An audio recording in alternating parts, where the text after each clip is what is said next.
Magandang araw po sa lahat. Magagawa po tayo ngayon ng masarap na ice cream. Ang flavor po nito ay double Dutch.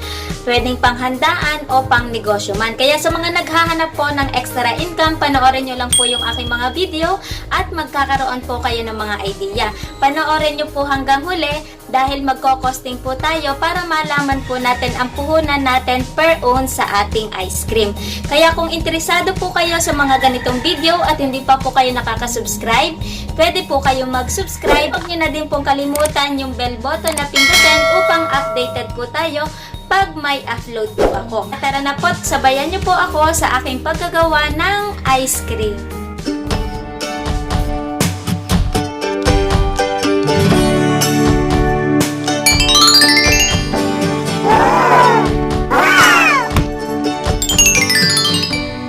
Mga sangkap sa ating double Dutch ice cream. Gagamit tayo ng 4 na Nestle cream, 2 condensed 390 gram, 2 evap 370 ml, chocolate chips, marshmallow, at kasoy. Maglalagay din po tayo ng 2 teaspoon ng vanilla flavor. Para naman po sa ating chocolate syrup, gagamit tayo ng 1 lata ng chocolate condensed milk, 390 gram. Pwede rin naman pong kokwa ang inyong ipalit dito. Pero ito na po yung gagamitin ko para may flavor na po tayong chocolate. Gagamit din po tayo ng 1/4 cup ng tubig, 1 teaspoon ng instant coffee. Ito po para mas maging flavorful po yung ating chocolate. So tara na po, umpisahan na natin ang paggagawa ng ice cream.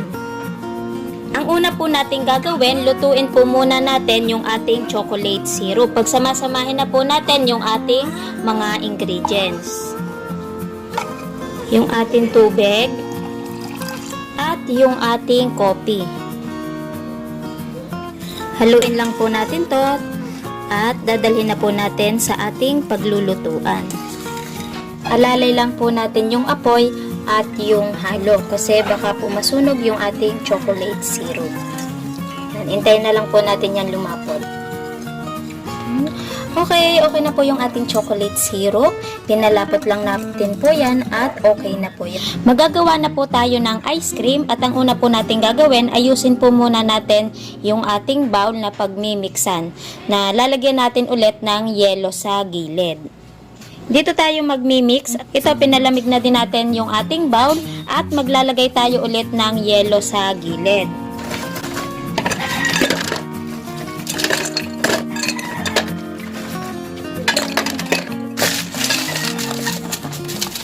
Nalagyan na po natin ng yelo sa gilid at lalagyan naman natin ng asin. Yan, dahan-dahan lang po kasi baka mapalagay sa bowl. Magiging maalat po yung ating ice cream. Ito po nakakatulong para mas tumagal po yung lamig ng ating yelo.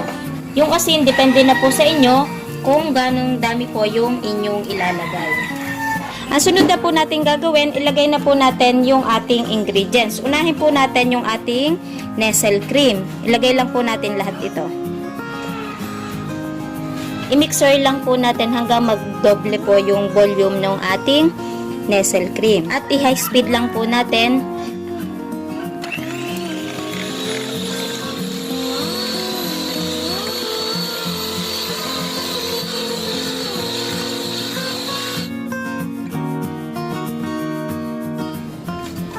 Ilagay na din po natin yung ating condense. Maganda pong ipang said yung gantong spatula kasi side na side po talaga siya. At i-mixer na po natin ulit.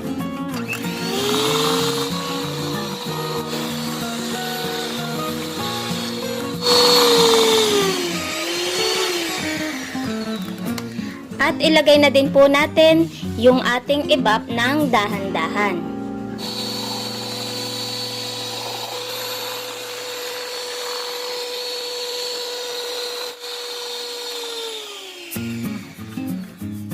Aawas na po yung ating ice cream at maglilipat po tayo ng lagayan.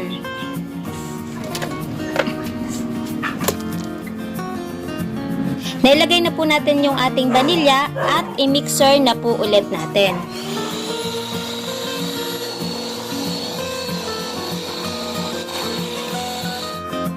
Okay, tapos na po yung ating ice cream at maglalagay naman po tayo sa ating mga lalagyan. Ito na po yung ating mga paglalagyan, 3.5 at meron din po tayong 2.5 ml na malaking paglalagyan. At ang ating pong mga gagamitin, yung ating chocolate syrup, inilagay ko po siya dito para mas madali po siyang maglagay ng chocolate doon sa ating ice cream. At yung ating marshmallow, kasoy, kinarak lang po natin siya ng ganang kalalaki. At yung ating chocolate chips. Umpisahan na natin ang paglalagay dun sa ating mga lagayan. Ayan na po lahat yung ating gagamitin. Unahin po muna natin yung ating maliit na lagayan. I-layer lang po natin itong ating mga ice cream. Yan, kahit rumble-rumble, okay lang po yan. Lagyan po natin ng ating chocolate syrup. Yan, i-layer lang po natin yung ating chocolate. Okay lang po yan para may design tayo. Lagyan po natin ng kaunting kasoy, kaunting chocolate chips, at kaunting marshmallow. Ayan, depende na po sa inyo yung mga layer po ng ating mga ingredients. At lagyan po ulit natin ng ice cream at chocolate. Ayan, depende na po sa inyo kung papaanong design po ang ilalagay ninyo doon po sa ating ice cream. Lagyan lang po natin to lahat at magbabalik po tayo mamaya.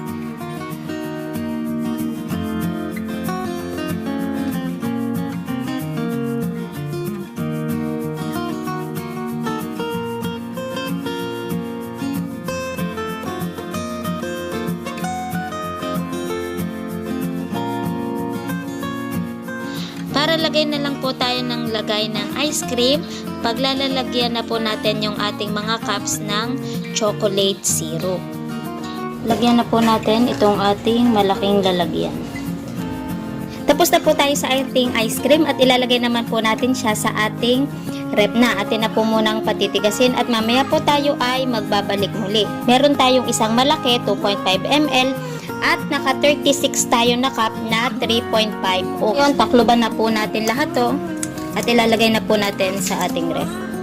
Matigas na po yung ating ice cream at tayo po ay nasa masarap na naman pong parte ang pagtikim po sa ating mga niluto o ginawa. Tikman lang po natin to tapos tayo po ay magko-costing na. Ipakita ko lang po sa inyo lahat ng ating nagawa. Itungo lang po natin saglit. Ito po yun, naka 36 po tayong maliit, tapos meron po tayong isang malaki na 2.5 liters. Ito po yun. So ngayon, tikman lang po natin saglit at magko-costing na po tayo. Yung ating double Dutch. Tikman lang po natin to. Masarap. Madali lang pong gawin itong ating ice cream. Creamy, malambot. Wala po talagang pagkakaiba siya sa ice cream. Talagang ice cream na ice cream po yan.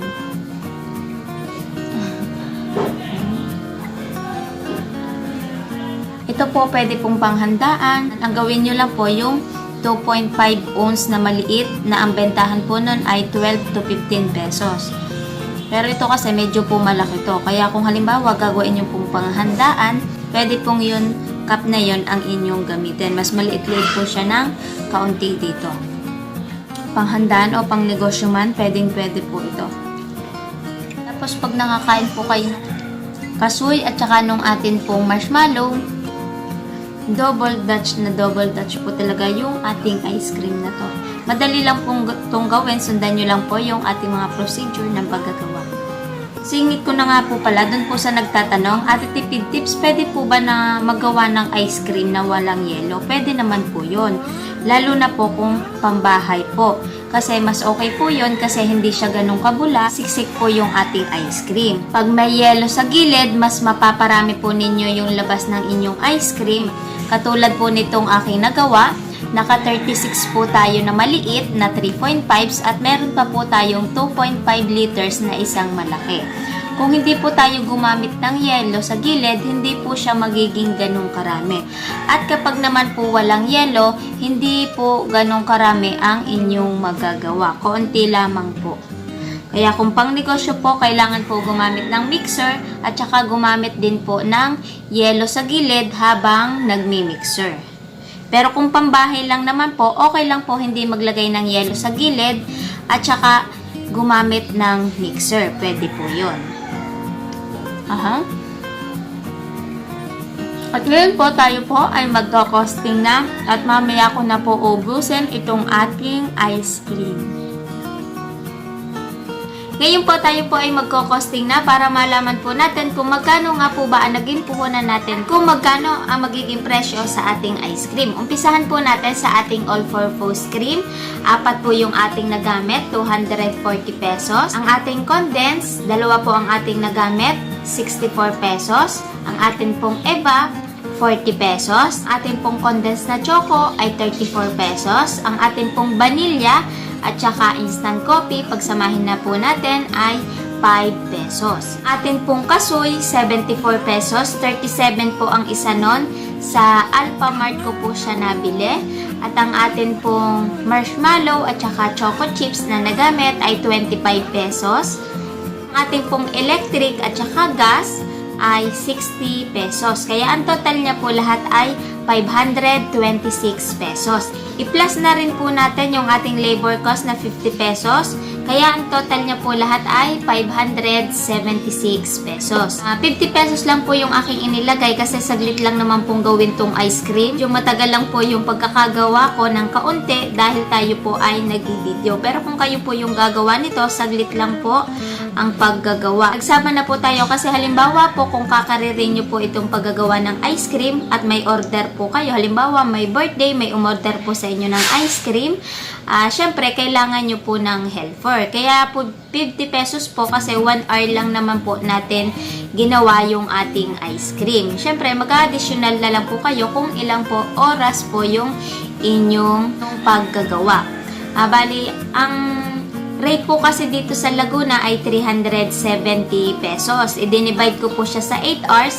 40 plus po siya mahigit. Sinakto ko na lang po siya 50 pesos para hindi na po mahirap magtuos. Kaya dun po galing yung ating 50 pesos na labor cost. Naka 576 po sa ating puhunan. Ngayon, ang una naman po natin gagawin para malaman po natin ang puhunan natin sa kada cup nung ating nagawa at dun sa ating malaki. Ito total po natin lahat yung ating nagawa per ounce. Unahin po muna natin yung ating 2.5 liters, i-convert po natin sa ounce. Kaya, ang kalalabasan niya po ay 84.54. Tuusin na lang po natin sa 84 para hindi po mahirap magtuos. Yung atin pong maliit na cup, 3.5 ounce. Tayo po ay naka 36 na gawa. I-times po natin yung dalawa na yun. 36 cup times 3.5 ounce equals 126 po lahat ang total nung ating maliit na nagawa na ice cream. Pag-plusin naman po natin yung ating malaki na 84 ounce plus 126 lahat nung maliit equals 210 ounce po lahat ang total nung ating nagawa. Para malaman po natin ang puhunan natin kada sa isang cup dun sa ating mga nagawa, yung ating puhunan na 576 i-divide po natin sa total nung ounce na 210 equals 2.74 pesos per ounce ang magiging puhunan po natin.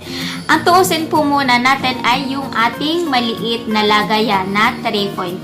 Ito po muna ang ating tutuusin. Tayo po ay naka 36 na gawa nito. Yan, ang gagawin po natin ay pag-timesin po natin yung 3.5 ounce times 2.74 pesos per ounce equals 9.59 per cup ang puhunan po natin dito sa ating maliit. I-plus na din po natin yung ating cup na magagamit at saka yung ating isang spoon.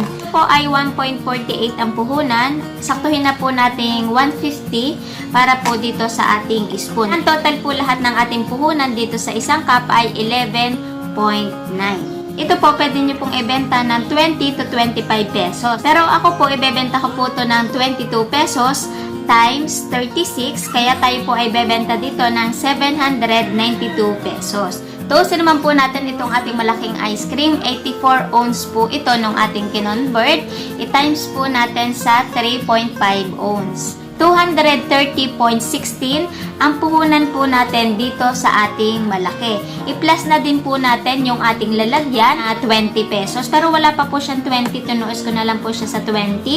Equals 250.6 ang puhunan po natin dito sa ating malaki. Pwede nyo po itong ibenta ng 350 to 400. Pero ito po, tutuusin ko sa 350. Isa po yung ating nagawa. Kaya tayo po ay bebenta pa po dito ng 350. 350 plus 792. Kaya ang total po lahat ng ating mapapagbilhan sa ating ice cream ay 1,142 pesos. Para makuha naman po natin yung ating tutubuin, i-minus na po natin yung ating puhunan. May 576 po tayo na puhunan kanina, pero magpa-plus pa po tayo ng ating mga lagayan. Yung ating 36 cup na nagamit, at saka yung ating isang malaki. Lahat-lahat po yon ay 74 pesos. Pag i-plus pa po natin do sa ating 576 equal 650 po lahat ang ating total na puhunan. I-minus po natin dun sa ating 1,142 equals 492 pesos po ang ating pang tutubuin. Malaki po ang tubuan sa ice cream. Ito pong aking ipiniresyo dito ay base po dito sa lugar namin at dinoble ko po yung ating puhunan. Siyempre, kung tayo po ay magkakaroon, halimbawa may aangkat po sa inyo na sila din po ay magtitinda para may matitira pa po sa inyong tubo. Kaya, pero depende pa rin po sa inyo, sa lugar ninyo, kung magkano po yung inyong ipepresyo. Basta alam po natin yung ating lahat na naging puhunan. Basta magko-costing lang po tayo lagi para alam po natin kung tayo po ay tutubo o hindi. Sa ating lalagyan, mas mahal po itong aking ginamit, transparent po na cup, at meron din naman pong ganito. Kaya lang po ito po 148 pesos ang puhunan po dito, 100 pieces. Dito naman po ay 70 to 80 pesos po ang ganito, 3.5 ounce, 100 pieces din po yon. Malaki po yung diferensya nila, kalahati. Mas mapapababa nyo pa po yung inyong expenses kung ito po yung inyong gagamitin. Pero syempre, depende pa rin po sa inyo kung alin po yung inyong gagamitin. Po yung ginamit ko, maganda lang po kasi siya. Kasi kita po yung ating chocolate na inilagay sa gilid. May nabasa din po akong comment dito. Hello po sa inyo ate, maraming salamat. Ginawa niya na daw pong negosyo ang ice cream. Mawa po siya ng ating video na OB ice cream at saka po Rocky Road na ice cream. Sana po itong video na ito ay makadagdag ulit pong recipe sa inyo at dagdag flavor. At sa mga naghahanap po ng negosyo idea kahit po nasa bahay po lamang. Ipapakita ko lang po sa inyo itong ating ice cream na gawa. Po yung ating ice cream na nagawa at tayo po ay mag-i-scoop po nung ating ice cream at maglalagay po tayo sa ating glass. Ito po, maglalagay tayo ng cherry sa ibabaw. Sa SM Supermarket ko po ito nabili. 124 pesos po yung bili ko dito. Mag-scoop po tayo ng ating ice cream.